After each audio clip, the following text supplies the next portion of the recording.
Bienvenidos al cuarto y último módulo de nuestra capacitación en mecatrónica en la huerta escolar. Como estarán observando, hoy es una hermosa mañana de otoño. Tenemos un sol cálido que nos está entibiando, alegrando el corazón, y nuestras plantas necesitan agua. Sí, todos los seres vivos vegetales, al igual que los animales, necesitamos agua para vivir. ¿De qué nos vamos a ocupar en este último módulo? Nos vamos a preocupar, diseñar y armar un sistema de riego automatizado con Arduino. Tanto para la huerta escolar, como para un monte frutal, como para un jardín o para lo que necesitemos, según la escala que sea, vamos a diseñar un sistema en el cual, mediante sensores, factores de tiempo o factores de cantidad de agua, podamos crear una serie de órdenes en nuestro Arduino, es decir, arcodear el código, para que riegue la cantidad necesaria y corte, y así mantener nuestro monte, huerta o jardín. Sin más, vamos directamente a ver cómo está armado el sistema.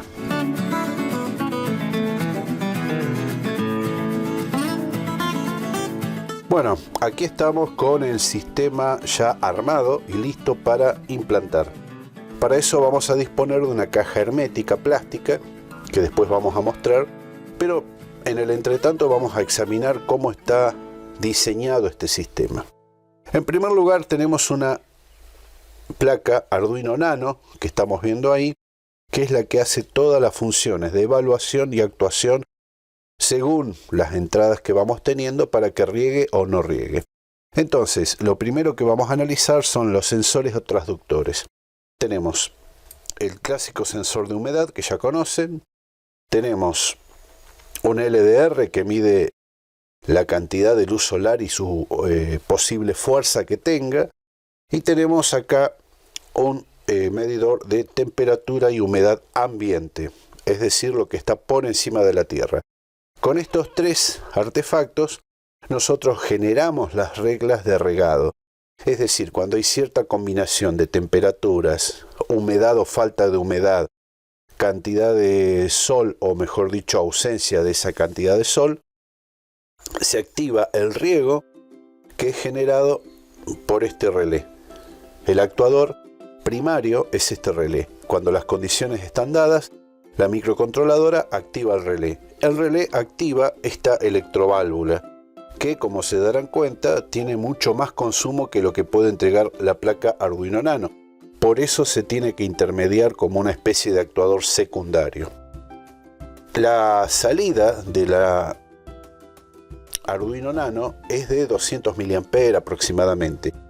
Este artefacto tiene una bobina, un solenoide, que requiere 12 voltios como mínimo y un par de amperes como para funcionar bien. Es decir, no podríamos satisfacer las necesidades directamente.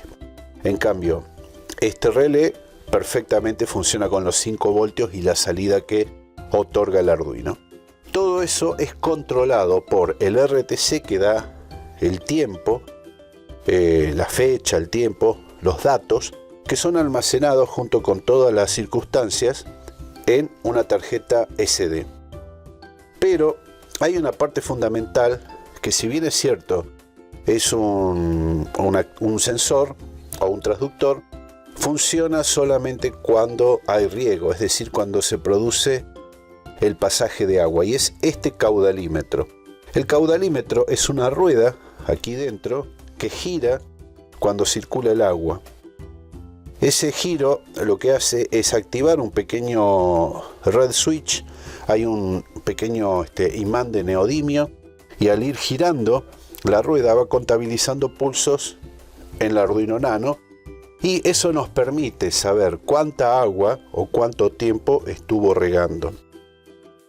Las reglas del riego están dadas por, como les comenté, la humedad o la ausencia de humedad, la luz solar o la ausencia de luz solar, los factores ambientales sobre la tierra, como pueden ser la humedad ambiente, la temperatura, etc.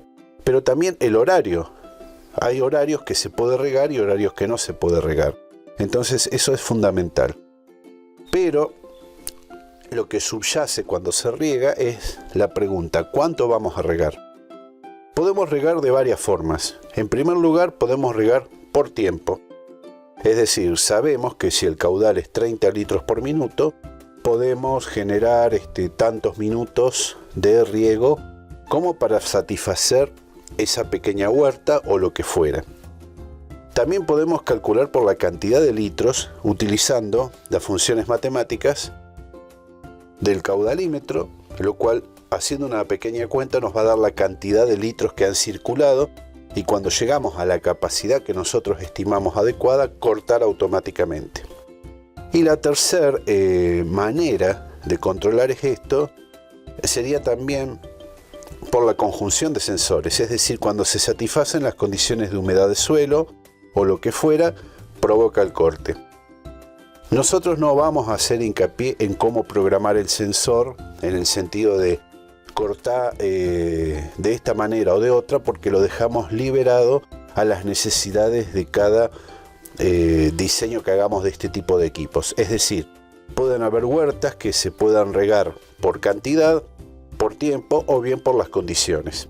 Tengan en cuenta que este equipo está diseñado para una pequeña huerta. Si quisiéramos hacer algo más grande, tiene que cambiar la válvula y tiene que cambiar el caudalímetro, obviamente. Este es un caudalímetro para un flujo de hasta 30 litros por minuto. Y este dispositivo, esta electroválvula, como ustedes pueden ver, es para también una pequeña cantidad de agua. Obviamente, al ser una electroválvula más grande y un caudalímetro más grande, el proyecto se va a encarecer. Vamos a estudiar ahora, a continuación, solamente los datos que tienen que ver con el caudalímetro y con la electroválvula. El resto ya lo hemos visto de alguna manera en las otras experiencias, por lo cual no parece ser necesario que lo tengamos que ver nuevamente. Ahora vamos a ver a continuación los dos principales elementos nuevos que aparecen en este módulo, que son el caudalímetro y la electroválvula. Pero también vamos a echar un vistazo muy breve a inteligencia artificial y, dentro de este campo, específicamente a los sistemas expertos. Como ya habíamos visto, el sistema consta en general de tres partes. Una serie de sensores o transductores que toman del ambiente las condiciones, una placa microcontroladora asistida por un reloj en tiempo real y por una tarjeta SD donde se van grabando las alternativas, y después una composición que está diseñada por los actuadores de salida, el primario, que es el relé que actúa sobre la electroválvula, pero también un transductor que mide el flujo de agua que ha circulado por la salida, en este caso el caudalímetro. Vamos a ver un poquitito más de qué se trata el caudalímetro. Aquí estamos viendo físicamente cómo es su conformación. Esencialmente es una rueda que gira mientras pasa agua. Esa rueda activa un sensor que genera una señal digital que es llevada por los cables, según el diagrama que vamos a ver a continuación. Bueno, no tan a continuación, donde las características técnicas específicas de este modelo nos permiten ver el voltaje de funcionamiento, la cantidad de corriente que suele utilizar en la operación, que es muy poca, la cantidad de litros. Acá vemos que tiene una cantidad de 450 pulsos por litro. Esto permite calcular la frecuencia de caudal. El rango del caudal va desde 1 litro por minuto hasta 30 litros por minuto, la presión máxima que soporta, etc. Bueno, obviamente, como estamos viendo, también tiene una cuestión física que es el exterior de la rosca, que dice que es de media pulgada. La fórmula que estamos viendo ahí abajo es la fórmula del caudal, que sirve para hacer ciertos cálculos durante el Scratch. El Scratch no lo vamos a tratar aquí, sino que directamente lo subimos a la plataforma.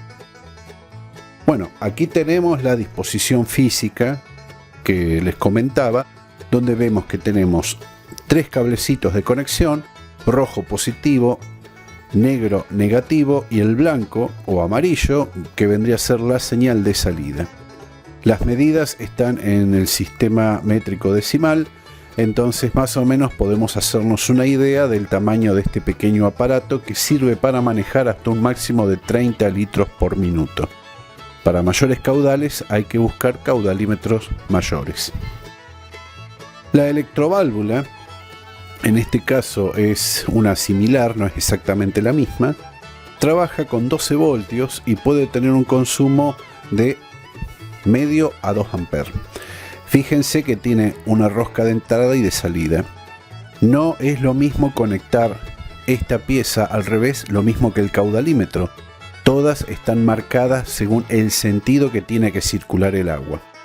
Acá vemos las características técnicas.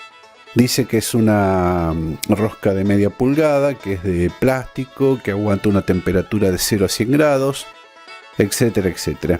Esencialmente lo que tenemos que saber que esto es para utilizar con agua y algunas otras cuestiones que están marcadas aquí en las especificaciones. No sirve para todo tipo de líquidos.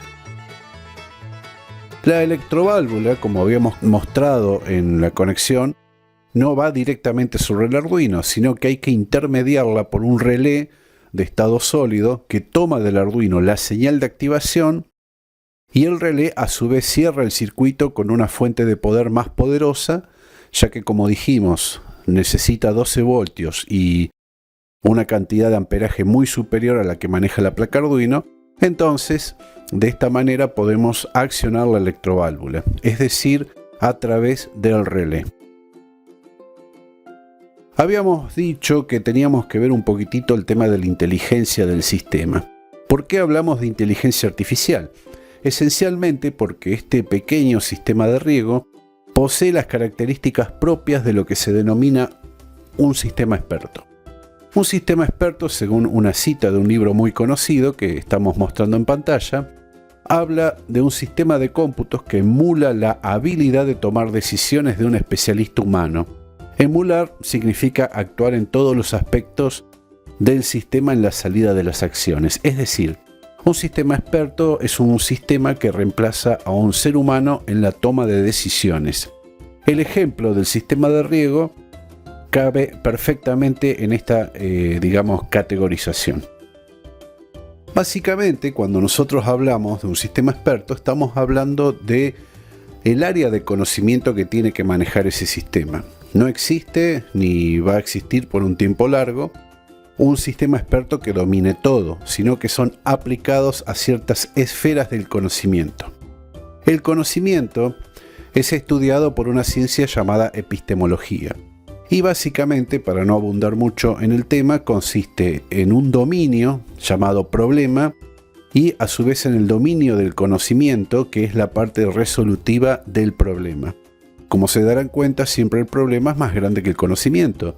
Es porque todavía no se ha abarcado la totalidad del problema ni la totalidad del conocimiento.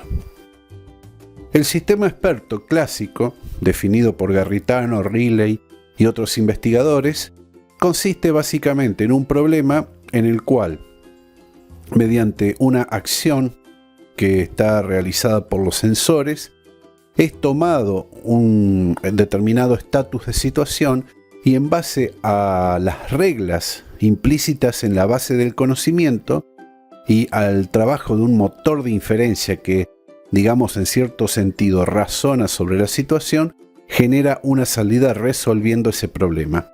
En nuestro caso, lo que va a hacer el sistema de riego es calcular si hay necesidad o no de agua. ¿Cómo basa esa necesidad? Según varios parámetros. Como habíamos dicho, podía ser por tiempo, es decir, que riega a determinada hora, determinada cantidad de tiempo o hasta que se complete cierto cupo.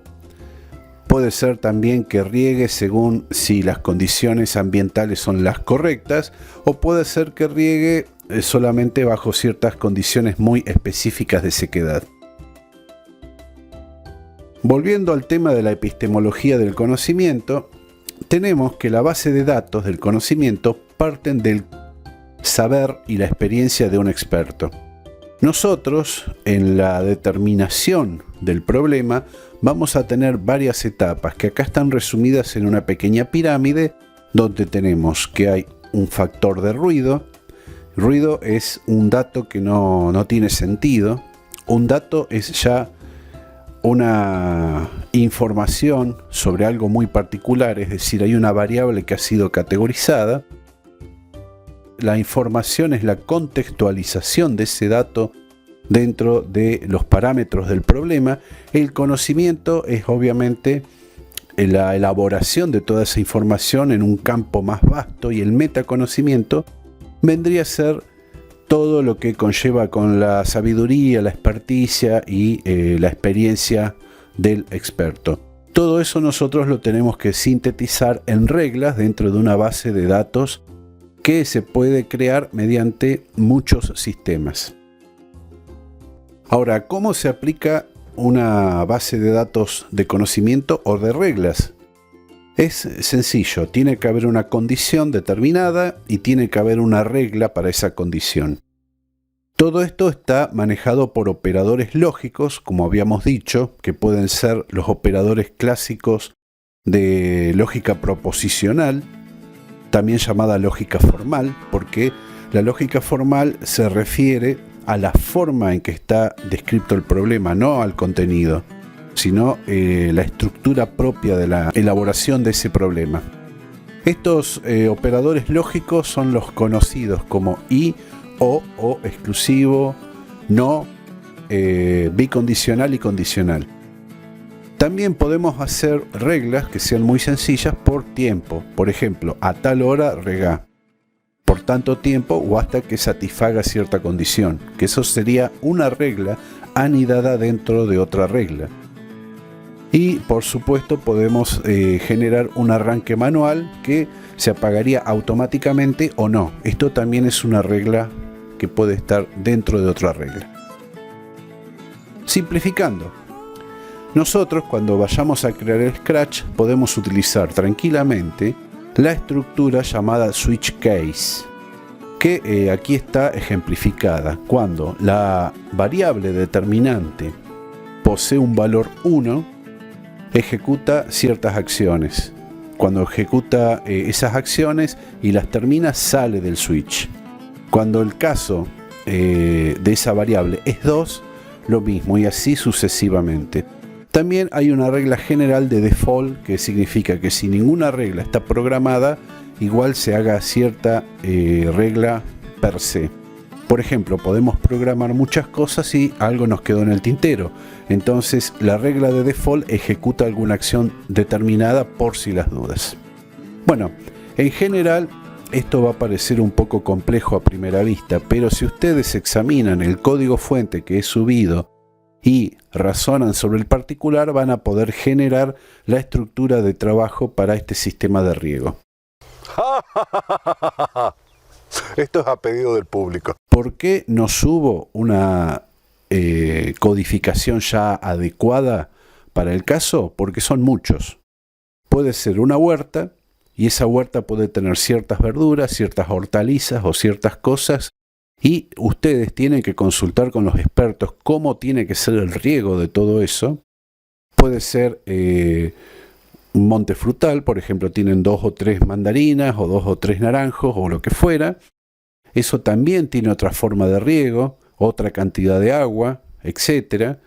O un parque no van a regar de la misma forma que una huerta, pueden hacerlo por aspersión, por ejemplo, mientras que la huerta puede ser por pequeños canales que vaya llevando el agua, o puede ser por goteo. Entonces, todo ese tipo de investigación previa es lo que en definitiva va a constar cuando ustedes hagan las reglas o la base de datos de conocimiento. Por ese motivo es que no hay un Scratch, un código ya, digamos, terminado, sino que hay uno general para que ustedes se puedan guiar cómo es la programación. Bueno, esto ha sido todo por hoy. Ya hemos finalizado este módulo. Como ustedes habrán observado, en la plataforma van a disponer del código fuente para que lo puedan modificar y hacer trabajar, y alguna información accesoria. Les agradecemos por haber participado de esta capacitación. Esperamos próximamente tenerlos en nuestras próximas capacitaciones. A propósito, no vamos a cerrar el curso en lo inmediato, va a quedar abierto un tiempito más para que ustedes puedan seguir consultando, bajando, poniéndose en contacto entre sí o conmigo y de esa manera poder interactuar. Nos vemos en la próxima.